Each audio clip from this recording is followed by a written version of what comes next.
नमस्कार. सरळ आणि सोपी भगवद्गीता या सिरीजच्या 6व्या भागात आपल्या सर्वांचं स्वागत. गीतेतल्या अध्यायांमधले ज्ञान आपण आपल्या दैनंदिन जीवनातल्या गोष्टींसाठी वापरू शकतो. गीतेतला दुसरा अध्याय म्हणजे सांख्ययोग हा समजून घ्यायला आपण सुरुवात केली आहे. आज अजून काहीतरी नवीन समजून घेऊया. श्रीकृष्णानं मधुसूदन असे का म्हटले आहे? अर्जुनाने आपली बाजू मांडली आणि तो अगदीच चुकत नव्हता. लढाई नाही, पण आपल्याही जीवनात अशा काही गोष्टी असतात ज्या आपल्याला गोंधळात टाकतात. चला तर मग आजचा एपिसोड सुरू करूया. देहिनोऽस्मिन् यथा देहे कौमारैर् यौवनैर् जरा तथा देहान्तरप्राप्तिर् धीरस्तत्र न मुह्यति. या श्लोकातून श्रीकृष्ण अर्जुनाला सांगतात की आपला आत्मा आपल्याबरोबर नेहमीच असतो. मग माणूस लहान बाळ असो किंवा तरुण किंवा एक म्हातारी व्यक्ती. एखाद्या व्यक्तीचा मृत्यू झाला तर हाच आत्मा एका नवीन शरीरात जातो. ऐकून भारावून जाऊ, पण स्वतःची जाणीव असलेल्या आत्माला या गोष्टीची भीती देखील नसते. अर्जुनाची कोंडी. सांख्य म्हणजे संपूर्ण विश्लेषणात्मक ज्ञान. आपण असंही म्हणू शकतो की सांख्य म्हणजे एखाद्या विषयाचे समंजस ज्ञान मिळवणे. हे आपण मागच्या एपिसोडमध्ये समजून घेतले. परिस्थिती बघता अर्जुन हताश झाला होता. त्याला ह्याची कल्पना होती की आपल्या हातून एक अशी गोष्ट घडणार आहे जेणेकरून आपल्या कुटुंबाचे नुकसान होईल. काही लोक आपले प्राणही गमवून बसतील. हे माहीत असताना आपल्यात अपराधीपणाची आणि अपार दुःखाची भावना असणे हे साहजिक आहे. पण अर्जुन एकटा नव्हता, त्याच्याबरोबर श्रीकृष्ण होते. एका श्लोकात भगवान श्रीकृष्णांना मधुसूदन असे म्हटले आहे, कारण त्यांनी मधु नावाच्या राक्षसाचा वध केला होता.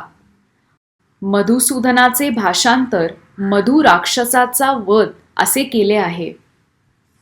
श्रीकृष्ण अर्जुनाच्या मनातील शंका नष्ट करणार आहेत, जो त्याच्या मनातला खरा राक्षस आहे. हीच शंका त्याच्या कर्तव्याच्या मार्गात उभी आहे. इथून खरं तर भगवद्गीतेची सुरुवात होते. अर्जुन सारख्या सद्गुणी व्यक्तीला त्याच्या कर्तव्याचा विसर कसा पडू शकतो हे श्रीकृष्ण त्याला दाखवून देतात.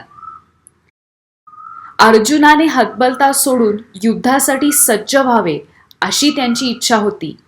लढणे हे अर्जुनाचे कर्तव्य होते आणि ते टाळता येणार नव्हते. अशीच एखादी गोष्ट आपल्या आयुष्यात घडली असती तर? लढाई नाही, पण दैनंदिन अडचणी तर असतातच. या अडचणींमुळे कधी कधी गोंधळल्यासारखे होते. अस्वस्थ वाटणे, हरवल्यासारखे वाटणे हे साहजिक आहे. पण कदाचित ही अवस्था आपल्यासाठी फायदेशीर ठरू शकते. पण कसे? आपण ह्या अस्वस्थतेचा उपयोग उत्तरे शोधण्यासाठी करू शकतो.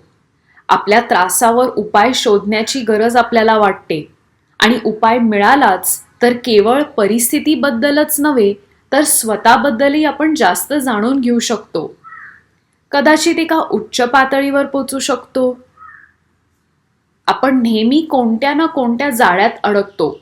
स्पायडर्स वेब ज्याला आपण म्हणतो, अगदी तसेच.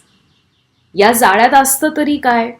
कधी अज्ञान, कधी सवयी, तर कधी आपल्या आजूबाजूच्या गोष्टी आणि माणसांबद्दलची अटॅचमेंट. ही विचार प्रक्रिया आपल्याला कमकुवत बनवते आणि आपल्याला उत्साह किंवा सकारात्मकता वाटत नाही. अर्जुनाची आता हीच परिस्थिती होती. तो अस्वस्थ झाला होता आणि ते कमकुवत मनाचे लक्षण होते. त्याला त्याच्या बुद्धीचा वापर करून हे दुःख आणि हा गोंधळ दूर करायची गरज होती. पण अर्जुन अगदी चुकत नव्हता.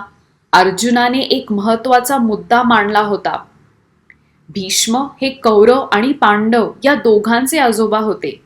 गुरु द्रोणाचार्य हे अर्जुनाचे शिक्षक होते. आज या गुरूंमुळेच त्याला युद्धशास्त्राचे ज्ञान मिळाले होते. कृपाचार्य हे सुद्धा त्याचे गुरुच. जर त्याला आपल्या वडीलधाऱ्यांचा आदर करावा असं शिकवले होते, तर तो त्यांच्यावर धनुष्य आणि बाणांनी हल्ला करण्याचा विचार कसा करू शकेल? लढण्याचे ध्येय असले तरी अर्जुनाचा हृदय हे समजू शकत नव्हता. तो या महापुरुषांचा आदर करीत. त्यांच्याशी लढण्याची इच्छा नसणे हे त्याच्या चारित्र्याचे कुलीनपणा दर्शवते. आपल्या राज्याप्रती आपले कर्तव्य आहे हे अर्जुनाला माहीत होते, पण त्याच्या मनात एक वेगळाच विचार आला. आपल्याच माणसांशी लढाई करणे म्हणजे एक गुन्हा आहे. त्याला अपराधीसारखे वाटत होते. जरी तो युद्ध जिंकला तरी तो सत्तेचा आनंद घेऊ शकणार नाही हे तर नक्की. आता काय घडेल जाणून घेऊया पुढच्या भागात. धन्यवाद.